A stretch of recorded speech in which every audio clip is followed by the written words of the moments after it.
ওনার এত চিন্তা কেন? আমার সঙ্গে তো মাত্র 16টা লোক আছে, মানে ওনার কথা অনুযায়ী 16টা লোককে কেন গুরুত্ব দিচ্ছেন?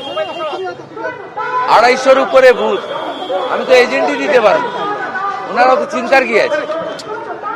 ওনার পার্টিও হারবে, উনিও আবার হারবেন, সেকেন্ড টাইম হারবেন। তারপরে নরেন্দ্র মোদীজি বলে গেছেন ব্রিগেডেরা 10 লক্ষ লোকের সামনে, सबका साथ सबका विकास भी होगा, सबका हिसाब भी होगा। उनार चुरी, दुर्नीति, अवहेला, अत्याचार, बीजेपी कर्मीদের নামে মিথ্যা মামলা, জেল খাটানো, যা যা করেছেন সবকিছুর বিচার আর হিসাব 4 তারিখের পরে। মণিপুর বিধানসভা কেন্দ্রে তৃণমূল প্রার্থী হিসেবে নিজের মনোনয়ন জমা দিয়েছেন মুখ্যমন্ত্রী। সকাল 11:15 নাগাদ তিনি বাড়ি থেকে বেরোন, পায়ে হেঁটে পৌঁছে যান আলিপুর সার্ভে বিল্ডিং এ। তারপর নিজের মনোনয়ন তিনি সেখানে জমা দিয়েছেন। তার সঙ্গে বিশাল মিছিল করে তৃণমূল কংগ্রেসের কর্মী সমর্থকরা তাঁরাও রওনা দেন। মুহূর্তে আমরা যেরকম দেখতে পাচ্ছি মমতা বন্দ্যোপাধ্যায় কিন্তু তার বাড়ি থেকে বেরিয়েছেন। দূরে আমরা দেখতে পাচ্ছি যে মমতা বন্দ্যোপাধ্যায় তার বাড়ি থেকে বেরোচ্ছেন, বেরিয়ে পড়েছেন।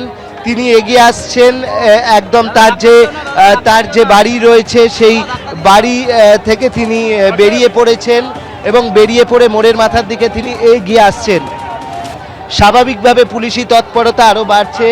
কিছুক্ষণের মধ্যেই মমতা বন্দ্যোপাধ্যায় এখানে এসে পৌঁছবেন। তুমি দেখতে পাচ্ছ যে মমতা বন্দ্যোপাধ্যায় কিন্তু এখনো অবধি যেরকম দেখতে পাচ্ছি আমরা রয়েছি ঠিক একদম ব্রিজের মুখে। আর মমতা বন্দ্যোপাধ্যায় তার 30B যে বাড়ি সেখান থেকে তিনি বেরিয়েছেন। এই মুহূর্তে তিনি এগিয়ে আসছেন। এখানে তৃণমূল কর্মীরা প্রচুর জড়ো হয়েছেন, নীল সাদা বেলুন নিয়ে এসছেন, তারা এখানে পতাকা নিয়ে এসছেন। এবং যেটা বারংবার বলা হচ্ছে যে এই নমিনেশন বা মনোনয়নপত্র পেশে যারা এসছেন তারা হচ্ছেন স্থানীয় মানুষজন, তারাই শুধুমাত্র এসছেন, এমনটাই বলা হচ্ছে। তো আমরা দেখতে পাচ্ছি যে তিনি এগিয়ে আসছেন ক্রমশ, আর কিছুক্ষণের মধ্যেই তিনি মূল রাস্তায় চলে আসবেন। তিনি তার বাড়ি থেকে বেরিয়েছেন এবং বেরিয়ে তিনি আসবেন মূল রাস্তায়, সেদিকে তিনি ক্রমশ এগিয়ে আসছেন। স্বাভাবিকভাবে কর্মী সমর্থকদের মধ্যে কিন্তু উন্মাদনা বাড়ছে ক্রমশ। এবং এই যে ভবানীপুর যে বিধানসভা রয়েছে, সেই ভবানীপুর বিধানসভায় যে কটা পুরসভার ওয়ার্ড রয়েছে সেইখানকার যারা কাউন্সিলররা রয়েছেন তারা সঙ্গে করে এনেছেন।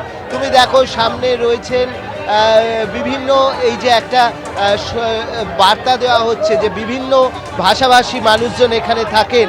তো সেই ভাষাভাষী মানুষদের এই জায়গা হচ্ছে ভবানীপুর। আমরা প্রথমেই দেখছি যে প্রচুর মানুষজন রয়েছেন, যারা বিভিন্ন সম্প্রদায়ের মানুষজন রয়েছেন, তারা এই মুহূর্তে এখানে এগিয়ে আসছেন। এবং মমতা বন্দ্যোপাধ্যায় আমরা দেখতে পাচ্ছি যে তিনি এগিয়ে আসছেন। মমতা বন্দ্যোপাধ্যায় তিনি ক্রমশ এগিয়ে আসছেন। আমরা দেখতে পাচ্ছি যে তিনি হাত জোড় করে রয়েছেন এবং তিনি তার বুকে রয়েছে তৃণমূলের প্রতীক চিহ্ন, এবং তৃণমূলের প্রতীক চিহ্ন তার বুকে রয়েছে।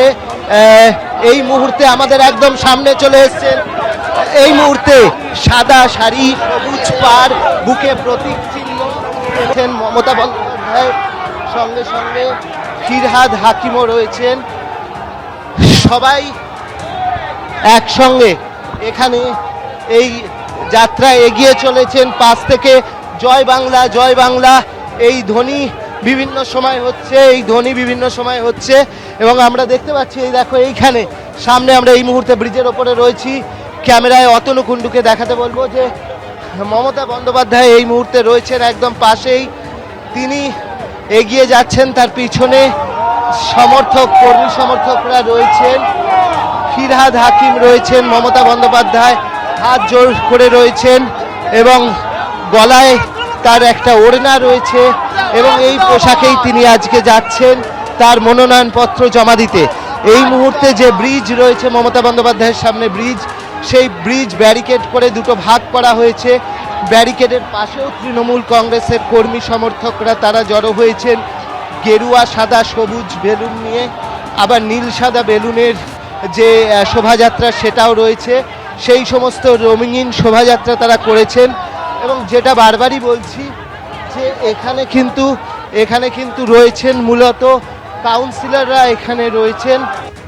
এইভাবে কিন্তু ভিড়ের মধ্যেই পায়ে হেঁটে আলিপুর সার্ভে বিল্ডিং এ মমতা বন্দ্যোপাধ্যায় পৌঁছলেন, নিজের মনোনয়ন জমা দিলেন এবং বেরিয়ে এসে ভবানীপুরের মানুষের উদ্দেশ্যে প্রণাম জানিয়েছেন তিনি। 365 দিনই তিনি ভবানীপুরে থাকেন, ছোটবেলা থেকে এখানেই তিনি বড় হয়েছেন। তার ধর্মকর্ম আন্দোলন সবই ভবানীপুরকে কেন্দ্র করে। কি বললেন? এই ছোট্টবেলা থেকে এখানেই আছি, এখানেই থাকি, এখান থেকেই আমার সবকিছু। এবং তাই ভবানীপুরের মানুষদের আমার ধন্যবাদ, আমার নমস্কার, আমার সালাম, আমার জয় জিনেন্দ্র ভালছু বলে, সত শ্রী আকালজি বলে সবাইকে নমস্কার নমস্তে জানিয়ে আপনাদের সকলকে অসংখ্য ধন্যবাদ জানিয়ে আমি আমার নমিনেশন যেমন ফাইল করলাম, আমি চাই আমার ভবানীপুর কেন্দ্রের সাথে সাথে 294টা কেন্দ্রেই আমাদের তৃণমূল কংগ্রেস এবং জোড়া ফুল তাদের প্রত্যেকটা প্রার্থীকে ভোট দেওয়ার জন্য আমি বাংলার মানুষকে অভিনন্দন জানাবো। এবিপি আনন্দ, এগিয়ে থাকে, এগিয়ে রাখে।